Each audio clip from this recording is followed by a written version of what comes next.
So, you have an anime for me? Yes, sir, I do. Do you remember SAO? Oh, yeah, I mean, how could I forget SAO, Salvation Army Officer? What? So what rank is this officer, and what exactly is the Salvation Army? Oh, sir, I think you've got the wrong acronym. SAO means Sword Art Online. Well, it also stands for State Auditor's Office, Student Affairs Office, in the South Atlantic Ocean. Did you just Google the acronym SAO? Maybe, but my point is, there's a lot of uses of this acronym, so we need something to set ours apart from the rest. Oh, way ahead of you. This time we're calling it SAO 2. Well, what if people mistake it for the South Atlantic Ocean 2.0? Ah, but you see, what if I told you it's actually just the Roman numerals, 2? Oh, yep, using old-timey language is definitely gonna make it different, for sure. Great, so the story's gonna pick up with Kirito getting a message from this government guy, right? Oh, a shady government officer. What, are we shamelessly ripping off every spy movie ever made? Yes, and more than once. Oh my gosh. Anyway, this mysterious government guy is gonna tell Kirito that there's this new VR game called Gungale Online, and people, they're dying in it. Okay, how many people have died, though? Oh, well, so far it's actually just,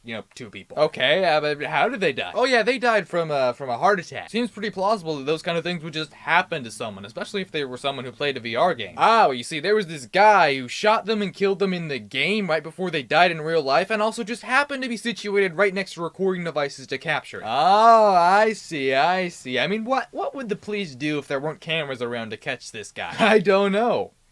I really don't know. So does that mean this guy with, the deathly gun is out there killing people? Oh, so close. His name's actually called Death Gun, and Kirito's gotta find out what this guy's up to. Okay, and how's Kirito gonna manage that? Ah, well, you see, he's gonna do it. Okay, right, but how specifically, though? Well, you see, he's gonna enter the VR game where, everyone uses guns and decide to use a not lightsaber instead. What? Well, because if we say it's a lightsaber, then that's copyright infringement. But if we say it's a not lightsaber, then, we're fine. Ah, very smart. Can we at least use the same sounds as a regular lightsaber, though? Surprisingly, yes. So, the non-lightsaber is gonna sound exactly like a real lightsaber, just because, we can do that. Nice. I am wondering, where's Asuna in this story? She was kind of a big part of the last season. Oh, yeah, she's there. Oh, where is she then? In various, park benches, just sitting there to give him advice. What, does she have an actual role in the story? Because, last season she was actually very, very important as, a plot device. No, not really. And so we're gonna meet this girl, Sinon, right? Oh, and what's this new girl like? She's a player in Gungale Online, and she's gonna mistake Kirito for a girl the first time she sees him. How would she make that mistake? Because Kirito's gonna have super long hair for absolutely no reason. Wouldn't the deep voice give him away, though? Well, no, because if Sinon figures it out too soon, then we won't be able to have Kirito drop the reveal while he's in the girl's locker room. Oh, that sounds like a thing that I'm sure several people want to see. Exactly, and so, of course, Shion's not gonna trust him after that. Naturally. Until we need her to again for plot reasons, but in the meantime, Kirito's gonna enter into a tournament where they think Death Gun might be participating. Oh, and is he participating? Turns out he is, and turns out this guy is also a former SAO player, part of a group called Laughing Coffin, who, like to kill people for real. Ah, that's why he's killing people now. Exactly, and so, Kirito, Shion, and Death Gun, they're all gonna make it to the finals of this tournament where they're all gonna have a face-off. Oh, they are? Yeah, but then Kirito's gonna realize he actually read the script, so he knows how Death Gun kills his victims. Ooh, is he like a hacker who hacked into the system and somehow managed to make it more Sword Art Online-like? No, actually, he's really just got a buddy that goes into people's houses and doses them with something that causes their heart to malfunction. Wait, so the guy needs to procure a large amount of these lethal chemicals, find where these people live, break into their houses, stand over their bodies waiting to inject the liquid,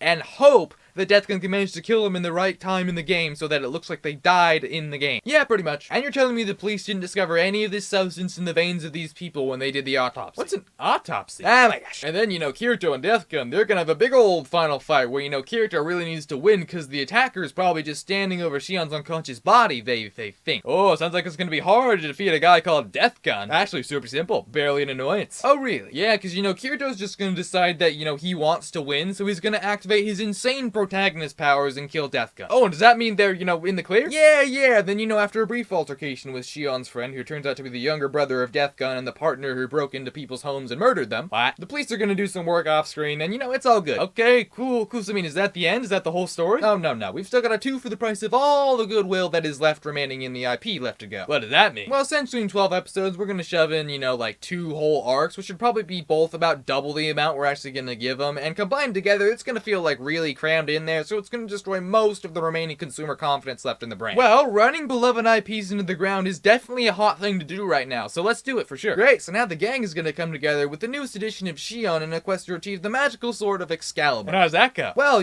they're gonna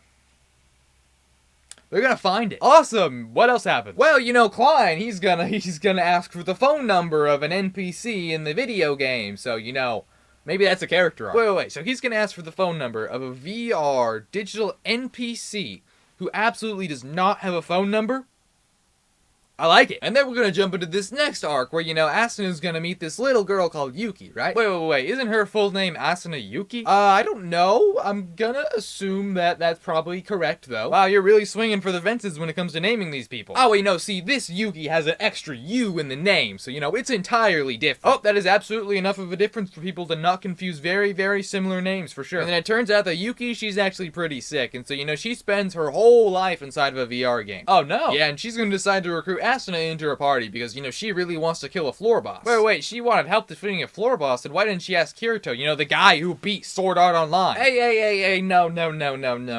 This is Asuna's show now. Kirito's just a side character in, his own show. Alright, I guess I was complaining about a lack of Asuna earlier, so sure, go ahead. You just better not pull this again. Oh, don't worry, I won't. Okay, good. Not until next season anyway. What? Never mind, just move on. And then Asuna's gonna join Yuki's party, and they're gonna defeat the floor boss, and Asuna's gonna take Yuki to school with her via a little magical camera device, and they're also gonna go out and just enjoy life and smile and laugh and kind of have a few heartfelt episodes, Did this just turn into a slice of life anime? For a little while, for sure, and then unfortunately Yuki is gonna pass away from her illness, and then we're gonna see all the AOL players together at the surface. It's gonna be kind of a sad moment. Aww, was the character at least around long enough for people to feel sad about her leaving? Oh, not at all, but don't worry, there's gonna be some really sad music playing, so the waterworks will flow. Wait, when did the goal become to make people cry? Always has been. Oh. And so, to end off the season, all the main characters are gonna have a nice old picnic in the park where they reveal that a season 3 is probably gonna happen. Oh, okay, it's finally over. Anyway, I've got this idea about a Gungale Online spin-off. What about it? Well, it just seems like such a cool idea in the sense that, it could make us more money. Oh, I don't really think that's such a good idea. Does it even star Kirito? Not really, no. Well, if it's a Sword Art Online project without Kirito in it, who would ever watch that? Oh, yeah, you make a good point. Okay, what if, in the second season of the show, we introduce a very, very quick Kirito camera? Yeah, that'll keep people interested for sure. Hey guys, I'm Pitchmaning here. Hope you enjoyed that video. If you didn't, click over here because there'll be something that you should watch next. And if there isn't, click anyway. I know what I like, you don't. Anyway, I'll see you in the next one.